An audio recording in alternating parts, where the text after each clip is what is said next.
اهلا بيكم في طاروت الامبراطور. ما تنسوش تعملوا لايك وسبسكرايب وتفعلوا الجرس عشان يوصل لكم كل جديد.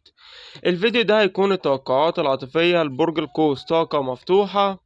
قبل ما نبدأ الفيديو ادخلوا على التعليقات واكتبوا يا رب بنية الفرج، وخدوا من الفيديو اللي ينطبق على حياتكم وسيبوا الباقي.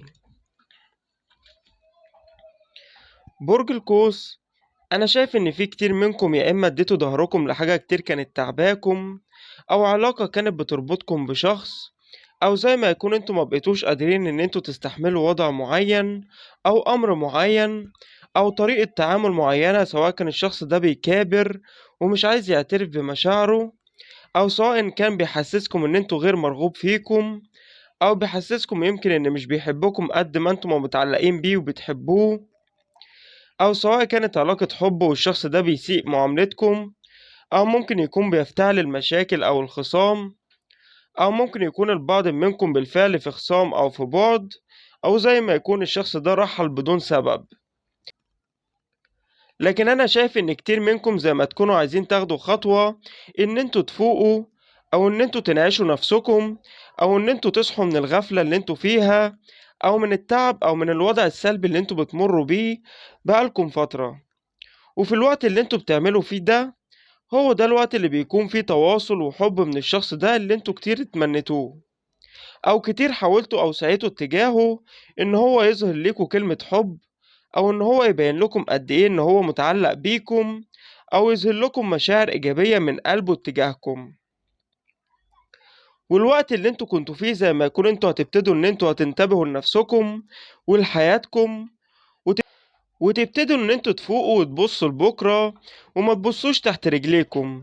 هو ده الوقت اللي لما بتكونوا بتجددوا طاقتكم ويبقى عندكم استعداد للتغيير للأفضل، ساعتها بيبتدي يكون في تواصل، ويكون في رجوع، ويكون في اعتذار، ويكون في تبادل الحب كمان، ويكون في تمسك بيكم، ويبتدي ان هو يعرف قيمتكم، ويبتدي ان هو يظهر اهميتكم في حياته، وان هو يظهر حب خوفا من فقدانكم.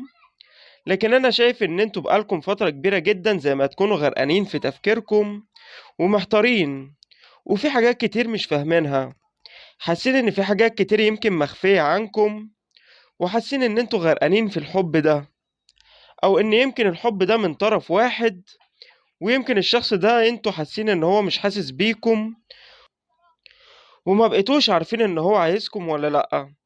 طب هل انتوا تنتظروا ولا لأ؟ طب هل الشخص ده هياخد خطوة، او هل مثلا انا فترة في حياة الشخص ده، ولا العلاقة دي هتستمر ولا لأ؟ في زي ما يكون اسئلة كتير جواكم، وصراع كتير جواكم، والصراع ده زي ما يكون تعبكم، او زي ما يكون نتغذى على طاقتكم لدرجة ان خلاكم زيرو طاقة، مبقاش عندكم اي طاقة خالص. انا شايف ان بسبب حيرتكم، او بسبب عدم معرفتكم، او بسبب عدم تأكدكم من امر معين، بيبقى عندكم دايما تردد او حيرة في اتخاذ قرارات، او ان انتوا تفهموا امر معين، او زي ما تكونوا بتحسوا ان انتوا ما بين نارين، او بتحسوا زي ما يكون مش قادرين توصلوا لحل لغز، او ان انتوا توصلوا لاجابة لسؤال بيدور في بالكم او في تفكيركم. الشخص ده يمكن لغاية دلوقتي ما بينلكمش قد ايه هو بيحبكم، او يمكن ما اخدش خطوة جادة في العلاقة، او يمكن كان بيأجل دايما، او كان بيماطل ان هو يبقى في ارتباط رسمي ما بينكم، او ان هو حتى يظهر الحب او يديكم الاهتمام، او ان هو ينهي البعد او الخلاف او الخصام اللي ما بينكم.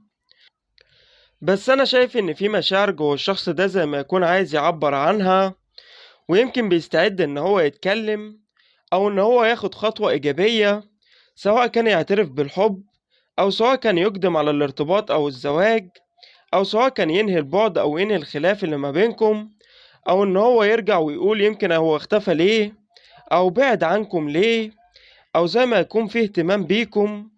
بس الشخص ده زي ما يكون شاف ان آن الأوان ان هو ياخد خطوة جادة تجاهكم، والشخص ده حاسس ان هو لو كابر اكتر من كده ان هو كده بيخسركم، وده غالبا مسبب له جنون او توتر، او ان لازم سرعة اتخاذ خطوة تجاهكم عشان ما يخسركمش، ولازم سرعة البوح بالمشاعر، ولازم ان هو ما يحطكوش في حيرة وفي تساؤلات اكتر من كده.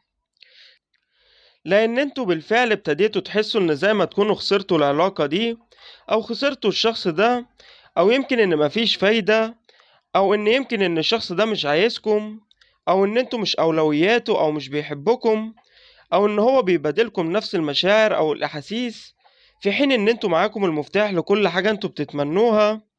انتوا معاكم المفتاح ان انتوا تخلوا الشخص ده ان هو يتكلم، وان هو يبادر، وان هو ياخد خطوة جادة.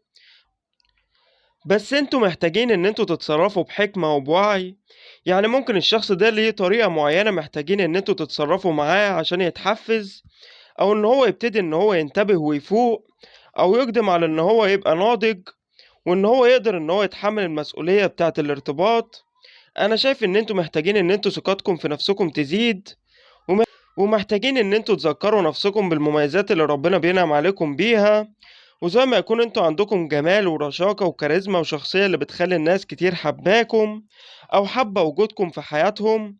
ومحتاجين ان انتوا تغيروا جو، ومحتاجين يمكن البعض منكم كلمة ايجابية او كلمة مشجعة. ومحتاجين ان انتوا تثقوا في نفسكم وتثقوا في احساسكم، وتعرفوا ان مفيش حاجة انتوا عايزينها صعبة ان انتوا تحصلوا عليها. بس اول خطوة ان انتوا لازم تاخدوها ان انتوا تفوقوا، وان انتوا تنتبهوا لنفسكم، وان وان انتوا تبطلوا تدوا للشخص ده مشاعر وحب من طرف واحد بس، او من غير ما يكون في مقابل. ولازم يكون في توازن في العلاقة دي، ولازم على قد ما تدوا على قد ما تاخدوا في العلاقة دي. بس انا شايف ان الدنيا هتتظبط معاكم في الفترة اللي جاية، وهيكون عندكم توازن حلو جدا. بس لازم تاخدوا خطواتكم بحكمة. فتفائلوا خير وخلي عندكم امل. والشخص ده لما يشوف ان انتوا اتغيرتوا وما بقيتوش تدوله حب زي الاول من طرف واحد بس، انا شايف ان هو هيتواصل معاكم، وهيكون عايز يبدأ معاكم صفحة جديدة، وان انتوا تسامحوه، لان هو عارف قيمتكم وعايز يرجع لكم تاني. وفي الوقت ده قرار الرجوع هيكون لكم انتوا، اذا كان ترجعوا او لأ. اكتبولي في التعليقات هترجعوا ولا لأ.